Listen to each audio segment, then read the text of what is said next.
Let us discuss Essay 315, Identifying and Assessing the Risk of Material Misstatement ROMM by understanding the entity and its environment. Let us discuss some basic part. What is the risk of material misstatement? A misstatement in financial statement prior to the audit due to the impacts of inherent risk and control risk.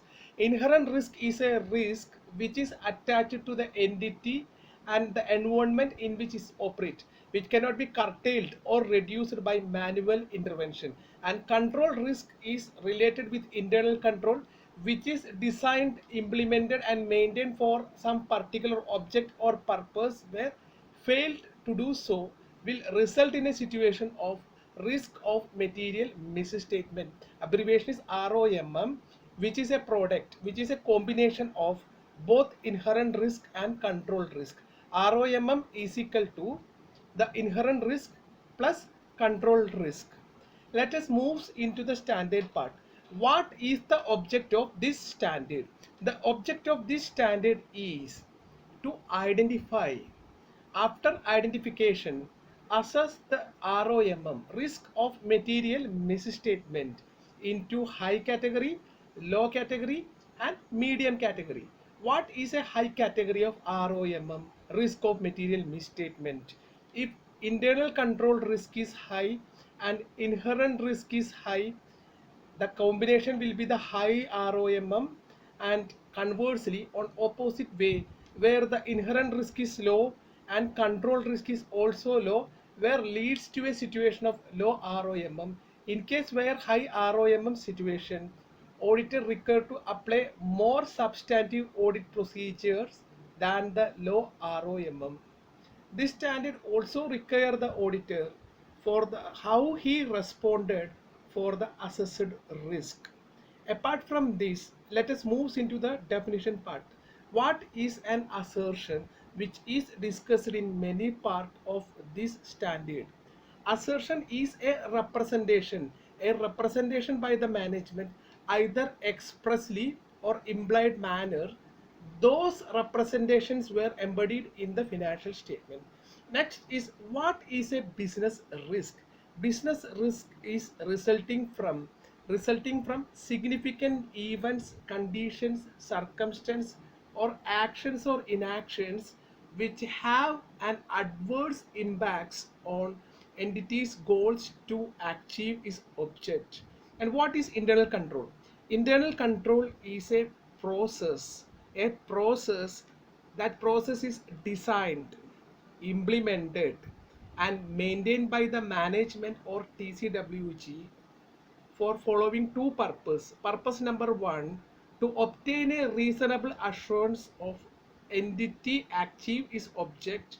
Purpose number two, to ensure the reliability of financial statement and financial reporting, to safeguard the assets of the organization, to ensure the effectiveness and efficiency with which operations are carried out, and to ensure the compliance with laws and regulations, which is high impacts on the risk of material misstatement on occasion of non-compliance of laws and regulations, which will ultimately have an impact on the going concern assumption. Next, we will discuss about the risk assessment procedure, how it is carried out. Risk assessment procedure generally carried out by the auditor to inquiries with the management or any other person who have adequate knowledge. Analytical procedure, observations, and inquiry. For risk assessment process, the audit can be classified into new, fresh audit, and recurring audit. As far as the new, fresh audit is concerned, before accepting the audit engagement under section 210, auditor required to assess both inherent risk and control risk, to assess the risk of material misstatement through test of controls and through the information concerning the entity and its environment. If high risk case, it may be better to withdraw from the engagement. And as far as the recurring audit is concerned, where auditor might be carried out, the same partner may be carried out the audit for previous financial year and he is carrying on current financial year, In those situations, the experience gained during the previous year is sufficient to understand the entity and its environment in a great extent. If the auditor carried out some other engagement other than the statutory audit, also in a position to understand the entity and its environment. If some other engagement teams of same firm of the partner, then discussion with them will give an insight of the entity and its environment. Then let us move into the other part.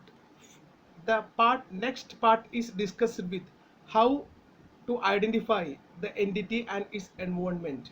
This is through a general understanding of the relevant industry, the relevant regulatory and other external factors, the critical other informations concerning the entity such as its operations, its ownership and government structure, the way its investments are made, the way the capital structure and financial decisions, entity selection of appropriate accounting policies and the changes if any, entity strategies and procedure for identification of business risk which have a significant impacts on the risk of material misstatement ROMM in financial statement, and measure and review of the financial reporting pattern.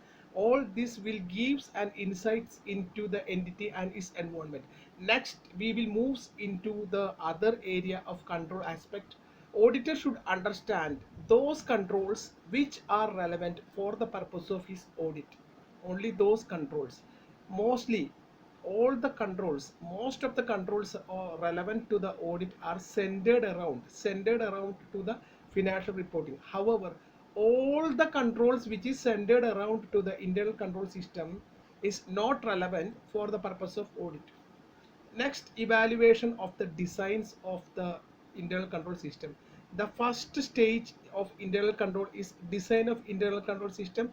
Auditor has to evaluate the design and ensure that all the procedure mentioned therein has been adequately complied with. Nature and extent of understanding relevant control. Auditor has to evaluate whether the management and TCWG has maintained and created an environment of honesty and ethical requirement. Test of strength of controls of internal control will prove the strength in other component of internal control. So it is required to assess the control environment. Auditor need to estimate, evaluate entities risk assessment procedure. Auditor has to evaluate, identify whether the entity have identified and assess the risk which is pertains to financial reporting, assess the significance, estimates its likelihood of occurrence, and decisions as to the actions taken to address those risks. If entity have this procedure, then it is the duty of an auditor to evaluate, to obtain an understanding of the system and result thereof. If the entity does not have such system of identification of risk, business risk, then it is the duty of an auditor to discuss with the management and assess whether the business risk pertains to the financial reportings are identified and action taken to address those risks. The understanding of information technology system is highly relevant. Example, SAP kind of complexity nature of transactions are taken place in record. Auditor has to do in those situations. Auditor has to understand the class of transactions, the procedure within both the manual and IT sessions, IT interventions, through which how the transactions are initiated, recorded, processed and reported in financial system, the relevant accounting records, and how the system captures the events and conditions other than the that are significant for the financial reporting purpose, the financial reporting process and the control surrounding the journals. All these are in the important informations to test the control environment. Next is the communication channel. Auditor has to evaluate or determine how the communications taken place between management and those charges with governance. Similarly, how the communications taken place with the entity with external regulatory boards and authorities. Next is monitoring controls. auditor has to determine the activities that the entity is carried out to monitor the control activities, the sources of information and reliability of such information. The last segment is identifying and assessing the risk of material misstatement. Auditor has to assess the risk of material misstatement at financial statement level or assertion levels for the class of transactions, records or disclosure for the purposes of designing appropriate additional audit procedure. For this purpose, auditor has to do the following step: identify the risk, assess its significance and materiality, relate the identified risk to the assertion level, what can go wrong with assertion level, and their likelihood of misstatement in financial statement.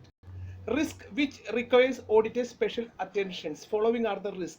Risk number one: whether the risk is risk of fraud, whether the risk is related with significant changes in accounting or economic changes, whether the risk is related with significant transactions with related party, whether the risk is related with significant unusual transaction, whether the subjectivity is involved in measuring the financial transaction. All those situations auditor require to pay more attention. Revision of risk assessment process. Auditor's risk assessment will change at the assertion level during the conduct of his audit by obtaining the additional audit evidence. Whatever he assessed earlier need to be revised based on the additional audit evidence. And the final part is the documentation part. What are the matters required to be documented? Auditor shall document the discussions among the engagement team and the key elements of information regarding the entity and the environment in which it's operated, the identified risk. This is our small discussions about ROMM. Thank you for watching this video.